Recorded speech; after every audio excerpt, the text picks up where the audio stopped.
We are back on Morning Line. Thanks for joining us. Our guest is a real estate expert for the Middle Tennessee area, Christie Wilson. Tell folks about your company and where you work, how they can contact you. Sure. So our company is the Wilson Group Real Estate Services. We are located in 2 offices, one in Sylvan Park and one in Green Hills. You can go to our website, which is wilsongrouprealestate.com.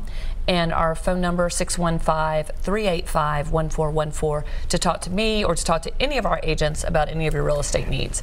And we've been around, our company's been around since 1988. So your dad started it, right? Dad started it. And you followed, so you've been doing this, you've known real estate all your life? All my life, yes. And I ran from it for a while, and then I came back to it when I was about 26, 27. So that's 3 years ago. So, about, you know, give or take. And so, but you know this area. Yes. Do you handle mostly the metropolitan area, but your realtors? We're Middle Tennessee. Okay. So. Even though our offices are here in Davidson County, in the heart of Davidson County, we handle everywhere. So out Wilson County, Williamson, Sumner, Cheatham, Dixon, Rutherford, we go just about anywhere. Gotcha. All right, let's take some phone calls. We've got Mr. Fitzgerald. Hello, Mr. Fitzgerald. Hey, good morning. Good morning. Good morning, Mr. Fitzgerald. How are you? Good morning. Thank y'all for having me on. Sure. Yeah, I'd like to talk to Miss Wilson. Yes, sir. And give her a big boost. Thank you. She's one of the best real estate persons that I know. I've had a lot of dealing with her. Can you hear me all right? Yes, sir. She sold 2 houses for me, and she's on the 3rd one right now. And I'm going to get her to help some of my good friends to get some real estate property. She is top notch.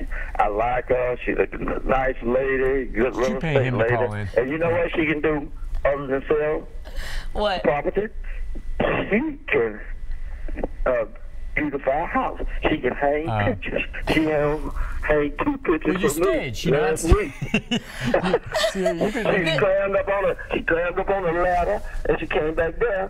She said, Mr. Fitzgerald, I don't like that. It's too low. I'm going back up there. I said, I hope you dressed all right. So you want to, you like my wife. See that shit? And she went back on that ladder with tall boots on. I said, don't you fall now, because I can't pick you up. And she went back on that ladder. She just laughed and she know what I'm talking about. She went back on that ladder in my kitchen and hung that picture again. She is top notch. She's on my 3rd house now, but I'm ready to her to get rid of this 3rd one. She done sold 2 for me, all right. That is awesome. Well, so do you know who? Yeah, so Mr. Fitzgerald, I used to have a show here on Channel 5 Plus, Real Estate Real Talk. Right. And Mr. Fitzgerald would call in with questions on the show, and I met him officially about 4 years ago, and we started selling some of his real estate. He has several rental properties, just one of the smartest men I've ever known. He worked with Vanderbilt for 57 years, retired from Vanderbilt. I love this guy. Anyways, I went down to his house. We got an offer, a contract on this current property.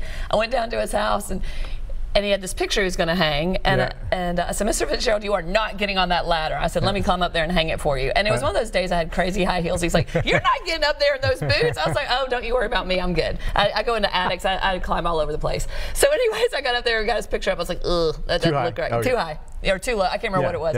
Anyways, this man is just a gem, and I'm so fortunate. This is the joy of my job, is getting to work with people like Mr. Fitzgerald, and who they just become dear friends. And, and they come back to you again. You've worked with them through 2 other houses before this one. You just want all good things for them.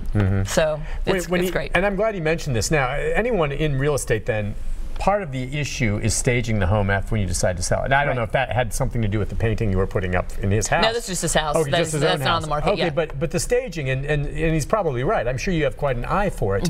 So what are the main things people sometimes, and I'm going to be dealing with this soon, it's individual to the house, but need to think about when they're getting their home ready to sell? What are the priorities maybe when you're getting ready to bring someone in, what folks are looking at? Okay, the first thing is minimizing your stuff. If you have a lot of stuff, knickknacks, tchotchkes, whatever, empty it out. Yeah, you don't want it so bare that it feels like a divorce is happening or something where half the party took half the stuff out, but you want to minimize it. The power of having a professional stager come in and look at your stuff with that stager's eye to be able to remove things and or add things if you don't have the right things in your house to make it aesthetically pleasing. And the way you want to do it is where it's not so personal. Also, you want to have personal photos, but you don't want pictures but not everywhere. tons. Yeah. Not tons. You want enough to show this was really a happy house. So does it have to be pristine? I mean, when I say, obviously you want it cleaned, but like for instance, there are some sections in a house, our house for instance, and you may be dealing with when you're moving, where you're like, you know, if we were just still going to live here, we'd be changing this carpet soon. Do you just want to clean the carpet? It's not like it's disgusting, gross smelling or something, but it's got some stains. It's older, you know, it's upstairs in the bonus room. But I assume whoever's going to move in may end up wanting to change it to the color they want. Do you want to change that carpet? You do want to change the carpet. Get it out, even though it's going to be some carpet that they're probably going to change anyway? Probably not, because you'll probably put a neutral color. Yeah, that's what we do. And most people are going to put a neutral color in for their carpet. Okay, so just get rid of the carpet if it's a little older and has stains. Get rid of that. Carpet and or paint. People say, well, I don't want to paint because the buyer will want to paint what they want. Well, if your paint is really trendy colors that are no longer the trend, or chipped up, messed up, you're going to want to paint. The mentality of the buyer today, and the reality of everyone is super busy. Even my mom who's retired is super busy. Right. I don't know what she does, but sorry, Mom, I'm just kidding. I know what you do, but she's watching. I know what you mean. Okay. And but the appetite and the mentality of the buyer is to walk into a house and they think they would want to do work, but then they're going, oh my gosh, I'm going to have to line up. They do. And you're going to be so ahead of the game if you go ahead and do those things. For instance, like a wood floor. Now, our wood floor would probably need to be refinished, maybe. We have dogs, so it's kind of, that's just the nature of the beast. I would have your realtor look at that. So wood floors are subjective, because what some people think are scratched up probably aren't that scratched up, or you know, that's something where you're going to want your realtor to take a look at and say, you know what, you should refinish these. Okay, but basically pressure washing and then cleaning. You know, you want it to be clean. You want it to be clean. You want it to be freshly landscaped. Okay. You want fresh mulch. You want your yard to look. Your buyer has one time to make their first impression. Yeah. So when they're standing on your front porch, the realtor's there doing the lockbox to access the key to get to your house. They're looking around. So if you have a dirty front porch, if you've got bugs up in your light fixture, if you've got cobwebs in your corner, that buyer's going, ugh, if I can see this right here on the front porch, what about the rest of the house? Yeah, and what am I not seeing?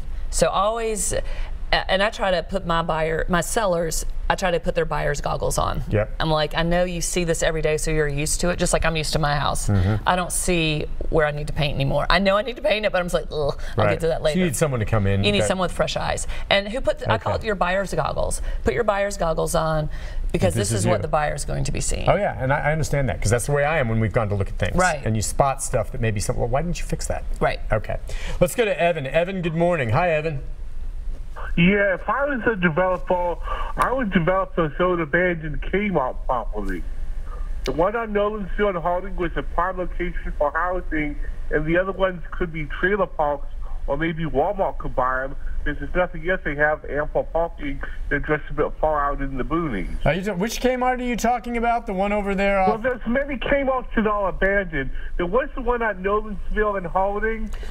So Habitat for Humanity bought that property. Is that right? Evan? Okay. Yeah, so Habitat for Humanity has their Restore in there. It's about 30,000 square feet of Restore, and their corporate offices and their warehousing space. If you've never been to the Habitat for Humanity, Greater National Habitat for Humanity's Restore, it's amazing. Yeah. I mean, the stuff you can buy and you can donate. So, for instance, you're about to declutter your home. You're going to be getting rid of a lot of things.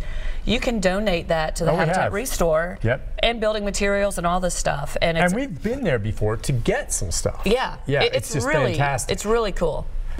That just hit to me about the idea of people buying up these areas, you know, where there may be one or two old houses on and they're going to put a subdivision on it. Have you ever dealt with anyone moving a house?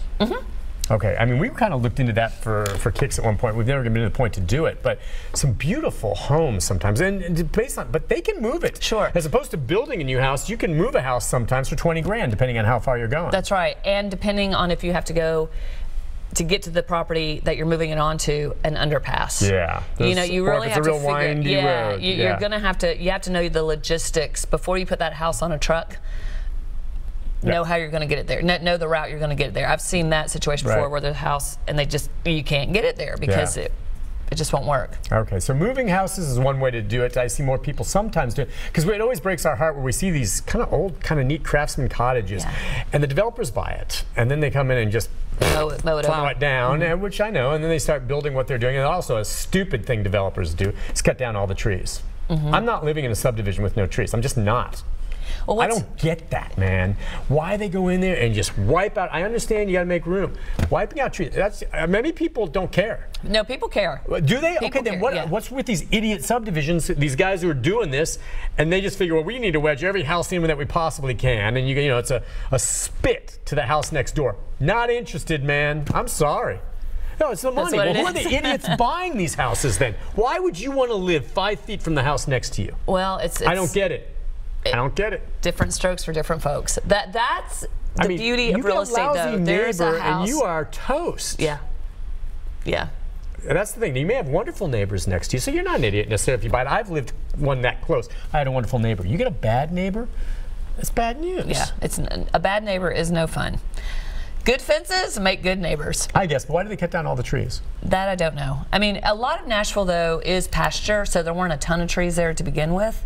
Or there were scrubby trees there. Yeah. I understand what you're saying. Sometimes there's a field made to order for somebody. Have at it. Right. It was a meadow. Right. Yeah.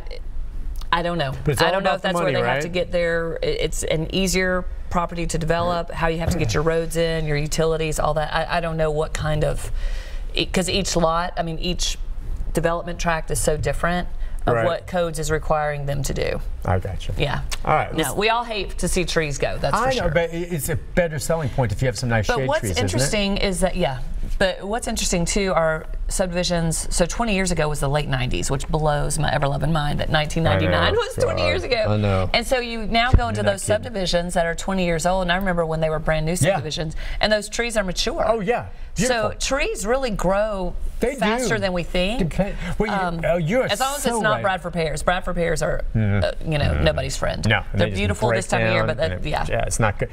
Excellent point. When we bought our original house 20 years almost about, we went through the front yard, had a bunch of trees. We labeled the ones we wanted kept there, and then we had it thinned out. And there were a bunch of small ones that's thinned out for a while. They have all grown up now. 20 years later, and I think it's added to the value of our home. Sure. It's beautiful now. We'll take a break. When we come back, more of your phone calls, more of our conversation about real estate and what the marketplace, where someone can go to still maybe find reasonable homes and dwellings in the area. We'll take a break and be back with more with Christie Wilson right after this.